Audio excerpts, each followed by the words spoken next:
Hello everyone. सो आज का हमारा टॉपिक है class 9th chapter 6 that is tissue.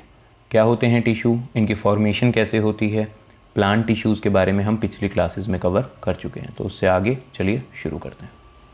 अब हम बात करेंगे एनिमल टिश्यू की।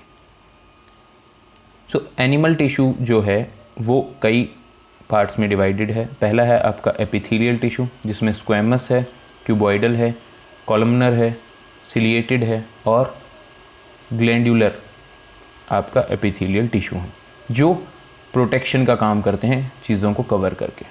दूसरा, मूवमेंट और लोकोमोशन में जो मदद करते हैं वो हैं आपके muscular tissue, striated, non striated, cardiac. Binding, support और ट्रांसपोर्ट का काम करते हैं कनेक्टिव टिश्यू, एरियोलर, सपोर्टिंग में टेंडन, लिगामेंट, एडिपोज, स्केलेटन में कार्टिलेज, बोन, फ्लूइड में ब्लड एंड लिम्फ। तो ये सारे क्या हैं आपके कनेक्टिव टिश्यू हैं। कंट्रोल एंड कोऑर्डिनेशन में नर्वस टिश्यू आपकी हेल्प करता है, जिसको हम नर्व सेल या न्यूरॉन के नाम से भी जानते हैं। तो अब हम इन सभी को डिटेल में देखेंगे कि इनकी क्या कैरेक्टरिस्टिक्स होती हैं। सबसे पहले एपिथेलियल टिश्यू क्या होता है। They are the protective tissue of human body. Human body के क्या है, प्रोटेक्टिव टिश्यू हैं, प्रोटेक्ट करने का काम करते हैं। They cover many organs and cavities that are present inside the body. ये हमारे बहुत सारे ऑर्गन्स की अपर मोस्ट लेयर है और कैविटीज़ की। कैविटीज़ क्या होता है, स्पेस होती है बॉडी के अंदर जिसको ये प्रोटेक्ट करने का काम करते हैं। Where are the epithelial tissue found in human body. तो कहाँ पाए जाते हैं, the lining of blood vessel, the lining of mouth, kidney tubules, skin और लंग एल्वियोली। लंग के अंदर एल्वियोली होते हैं, बैलून लाइक स्ट्रक्चर। ठीक है जी। इन सब जगह पे क्या मिलता है आपको, एपिथेलियल टिश्यू देखने को मिलता है। Structure and function of epithelial tissue, क्या स्ट्रक्चर है उसका और क्या उसका फंक्शन है। जो मेन फंक्शन है एपिथेलियल टिश्यू का is to act as a barrier. Barrier क्या होता है, किसी चीज़ को रोकने वाला। And separate different organs and system from each other. सभी ऑर्गन्स को और सिस्टम्स को एक दूसरे से सेपरेट करता है, बैरियर का काम करता है कौन, epithelial tissue. There is no space between the cells of epithelial tissue. Epithelial tissue के सेल्स के बीच में कोई स्पेस प्रेजेंट नहीं होती है। जो सेल है वो परमिएबल होते हैं, which makes it possible for them to exchange materials between different parts of the body and also between the body and the external environment. क्या है जी, परमिएबल है। परमिएबल मतलब ये परमिट करता है, परमिट करना, अलाउ करना चीज़ों की मूवमेंट को। जो इंपॉर्टेंट चीज़ें हैं उसको अंदर आने देगा, वेस्ट को बॉडी से बाहर जाने देगा, या जिस भी ऑर्गन के ऊपर ये प्रेजेंट है उसके बाहर जाने देगा। तो परमिएबल का मतलब होता है टू परमिट, अलाउ करना। जो एपिथेलियल टिश्यू है remain separated from the tissues beneath them because of a thin membrane over them. तो जो अब एपिथेलियल टिश्यू है ये थोड़ा सा जो नीचे वाला ऑर्गन है इससे सेपरेटेड रहता है, क्योंकि बीच में एक और थिन मेम्ब्रेन प्रेजेंट होती है। ये जस्ट उस ऑर्गन के ऊपर चिपका हुआ नहीं होता। तो जो टाइप ऑफ एपिथेलियम है, सिंपल है, देख लीजिए यहाँ पे दिख जाएगा। सिंपल क्यूबॉइडल है, सिंपल कॉलमनर है, ये स्ट्रेटिफाइड स्क्वेमस है, स्ट्रेटिफाइड क्यूबॉइडल है, मल्टीपल लेयर्स में आ रहा है। यहाँ पे सूडो सेट्रीफाइड कॉलमनर है और ये ट्रांजिशनल है। डिटेल्स देखेंगे इनकी बाद में हम।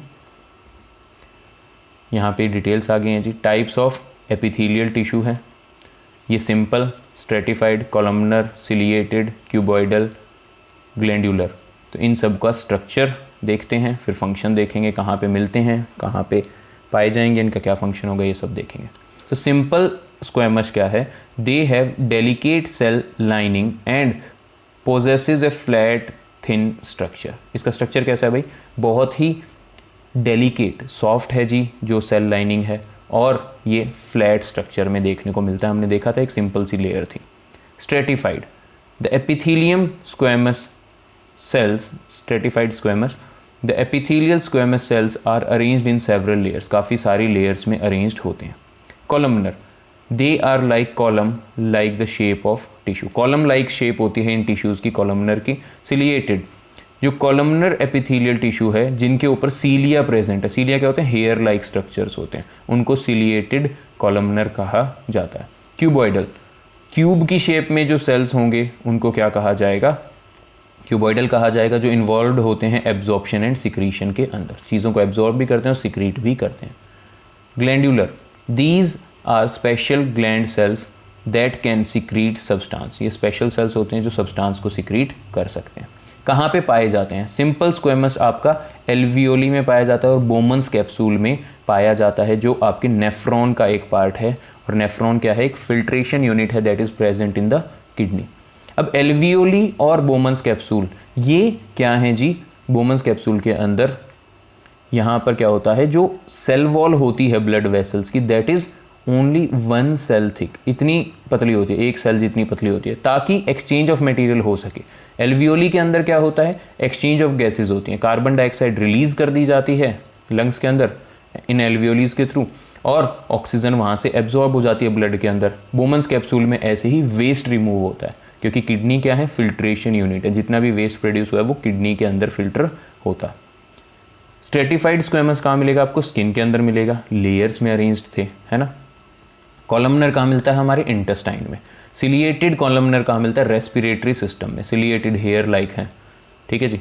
ये आपके कहाँ मिलेगा? रेस्पिरेटरी सिस्टम में मिलेगा। क्यूबॉइडल किडनी ट्यूब्यूल्स में मिलता है, और ग्लैंडुलर आपका स्वेट ग्लैंड्स में मिलता है, जो स्किन के अंदर प्रेजेंट होते हैं, जिनसे स्वेट प्रोड्यूस होता है।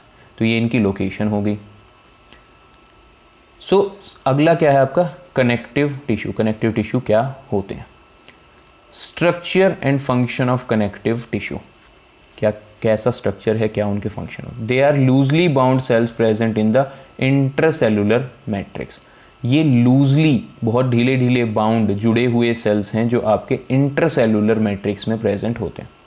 This matrix can be of different type, dense हो सकती है, रिज्ड हो सकती है, फ्लूइड हो सकती है, जेली हो सकती है, जेली लाइक हो सकती है, ठीक है जी। तो जो मैट्रिक्स है, जिस मैट्रिक्स के अंदर आपका ये कनेक्टिव टिश्यू प्रेजेंट है, वो किसी भी तरीके से हो सकता है। डेंस भी हो सकता है मैट्रिक्स, रिज्ड भी हो सकता है, फ्लूइड भी हो सकता है, और जेली लाइक भी हो सकता है। Depending upon the functionality of the connective tissue the nature of the matrix varies in them. तो जहाँ पर ये कनेक्टिव का मतलब क्या है भाई? जो कनेक्ट करने का काम कर रहे हैं। तो जो इनका फंक्शन है, जहाँ पे ये प्रेजेंट है, उस फंक्शन के बेस पे मैट्रिक्स डिसाइड होती है कि वो डेंस होगी, रिज्ड होगी, फ्लूइड होगी। जैसे ब्लड है, ब्लड भी एक कनेक्टिव टिश्यू है, तो ब्लड को एक जगह से दूसरी जगह जाना है, तो वहाँ पे कौन सी मैट्रिक्स होगी? फ्लूइड मैट्रिक्स होगी, ठीक है जी। यहाँ पे देख सकते हैं आप, अलग अलग जगह पे अलग अलग टाइप के कनेक्टिव टिश्यू प्रेजेंट है। यहाँ पर आपके स्टमक एरिया में फैट होता है, तो यहाँ पे एडिपोज टिश्यू प्रेजेंट है। जो आपके जॉइंट्स हैं शोल्डर वाले, दिखाई दे रहे होंगे यहाँ पे आप लोगों को, मसल्स हैं, यहाँ पर लूज कनेक्टिव टिश्यू प्रेजेंट है अंडर द स्किन। यहाँ पर शोल्डर जॉइंट के अंदर फाइब्रस कनेक्टिव टिश्यू प्रेजेंट है। यहाँ पर आपका जो जॉइंट दिख रहा है, यहाँ पे कार्टिलेज प्रेजेंट है। कार्टिलेज क्या होते हैं भाई? सॉफ्ट होते हैं as compare to bones. At the end of the bone, bone के एंड पे क्या होते हैं? कार्टिलेज होते हैं। बोन भी एक आपका कनेक्टिव टिश्यू है, ब्लड भी एक कनेक्टिव टिश्यू है जो आपकी ब्लड वेसल्स में फ्लो करता है। सबसे पहले ब्लड को देखते हैं। जो मेन फंक्शन है ब्लड का, वो है चीज़ों को ट्रांसपोर्ट करना। जैसे गैसेज हो गया, ऑक्सीजन और कार्बन डाइऑक्साइड को एक जगह से दूसरी जगह ट्रांसपोर्ट करता है, फूड को ट्रांसपोर्ट करता है, वेस्ट मटेरियल को ट्रांसपोर्ट करता है, साथ साथ हार्मोन्स को ट्रांसपोर्ट करता है, जो डिफरेंट ग्लैंड्स के द्वारा प्रोड्यूस किए जाते हैं। Therefore, blood has a fluid matrix present in it. Blood के अंदर क्या है? फ्लूइड मैट्रिक्स होता है। ब्लड, मैंने कहा था एक जगह से दूसरी जगह जाएगा, तो इसके अंदर मैट्रिक्स कैसा होगा? फ्लूइड, क्योंकि फ्लूइड के पास एबिलिटी होती है टू फ्लो। तो ब्लड को फ्लो करने में कौन मदद करता है? ये फ्लूइड मैट्रिक्स हेल्प करता है, इन विच इज कॉल्ड प्लाज्मा। तो जो फ्लूइड मैट्रिक्स है उसका नाम क्या है? प्लाज्मा। आपको पता है ब्लड के 4 पार्ट होते हैं, RBC, WBC, platelets, and last one is your plasma. तो जो प्लाज्मा है, प्लाज्मा ही आपका फ्लूइड मैट्रिक्स है, जिसके अंदर ये सभी ब्लड सेल्स प्रेजेंट होते हैं। जो plasma contains red blood sales, white blood sales and blood platelets. RBC जो है रेड ब्लड सेल्स, उनके अंदर एक रेड कलर का पिगमेंट होता है, और वो रेड कलर का पिगमेंट क्या है? हीमोग्लोबिन है। और यही कैपेबल है ऑक्सीजन के साथ बाइंड करने में और उसको एक जगह से दूसरी जगह बॉडी में ट्रांसपोर्ट करने में। Haemoglobin is responsible for that. जो वाइट ब्लड सेल्स हैं वो फाइट करते हैं डिजीज़ से। Platelets are involve in clotting of blood when injured. तो WBC का काम होता है जितने भी डिजीज़ कॉजिंग माइक्रो ऑर्गेनिज्म आपकी बॉडी के अंदर एंटर करते हैं उनसे फाइट करने का। जबकि आपकी बॉडी पे जब भी कोई कट लग जाता है तो उस ब्लड फ्लो को रोकने के लिए कौन रिस्पॉन्सिबल हैं? प्लेटलेट्स, ये क्लॉट बना देती हैं। जो प्लाज्मा है वो प्रोटीन और हार्मोन्स कंटेन करता है और एक जगह से दूसरी जगह ट्रांसपोर्ट करता है। दूसरा जो कनेक्टिव टिश्यू था वो था आपका लिम्फ। ब्लड और लिम्फ दो पढ़े थे हम लोगों ने ऊपर। तो लिम्फ क्या है? कलरलेस फ्लूइड है, ब्लड जैसा ही है, चीज़ों को ट्रांसपोर्ट करने में मदद करता है, लेकिन लिम्फ क्या है? कलरलेस फ्लूइड है। That carries white blood sales through out the human body in lymphatic vessels. Blood vessel से अलग होती हैं लिम्फेटिक वेसल्स, सिमिलर होती हैं लेकिन डिफरेंट होती हैं। उनके अंदर ये वाइट ब्लड सेल्स को पूरी बॉडी में ट्रांसपोर्ट करता है। There are lymphoid organs present in the body that produce lymph and together form the lymphatic system. Some of them are lymph nodes and tonsils. कुछ लिम्फ नोड्स होती हैं, कुछ tonsils होती हैं, जिनके थ्रू क्या प्रोड्यूस होता है? लिम्फ प्रोड्यूस होता है। बेसिकली लिम्फ क्या है? सिमिलर टू ब्लड है, ब्लड का जो प्लाज्मा है उसके जैसा है। ठीक है जी। प्लाज्मा येलोइश कलर का होता है, लेकिन जो आपका लिम्फ है वो कलरलेस होता है। तो ब्लड वेसल्स में से कुछ प्लाज्मा निकल आता है अलॉन्ग विद सम प्रोटीन्स और blood cell except red blood cells, और वो आपके सेल्स के बीच में एक जगह से दूसरी जगह जाता है। तो सेल्स के बीच में जितना भी एक्स्ट्रा फ्लूइड प्रेजेंट है, एक्स्ट्रा जितना भी सब्सटेंस प्रेजेंट है, ये लिम्फ उस एक्स्ट्रा सब्सटेंस को लेके वापस ब्लड में मिलाने का काम करता है, क्योंकि ये सेल्स के बीच में प्रेजेंट है, उधर साफ सफाई भी ज़रूरी है। तो लिम्फ क्या करता है? सेल्स के बीच में से घूमता है और जितना भी एडिशनल मटेरियल वहाँ प्रेजेंट है उसको वापस हमारी ब्लड स्ट्रीम में घुसा देता है, ताकि हम उसको बॉडी से रिमूव आसानी से कर सकें। दूसरा, ये फैट को एक जगह से दूसरी जगह ट्रांसपोर्ट करने में मदद करता है। जो लिम्फ है वो सिमिलर है ब्लड के, लेकिन कुछ डिफरेंसेस हैं, वो डिफरेंसेस देख लेते हैं। It contains only white blood cell. क्या होते हैं? वाइट ब्लड सेल होते हैं। It contains less amount of plant blood proteins, calcium and phosphorus, but more glucose. Glucose ज़्यादा होती है, बाकी चीज़ें क्या होती हैं? कम होती हैं। ये सिर्फ एक ही डायरेक्शन में फ्लो करता है। Lymph moves in the body through it's normal function unlike the blood which is pumped by the heart. ये अपने आप मूव करता है, लेकिन जो आपका ब्लड है वो हार्ट के द्वारा पंप किया जाता है। लिम्फ के कॉन्स्टिट्यूएंट क्या है? Lymph plasma.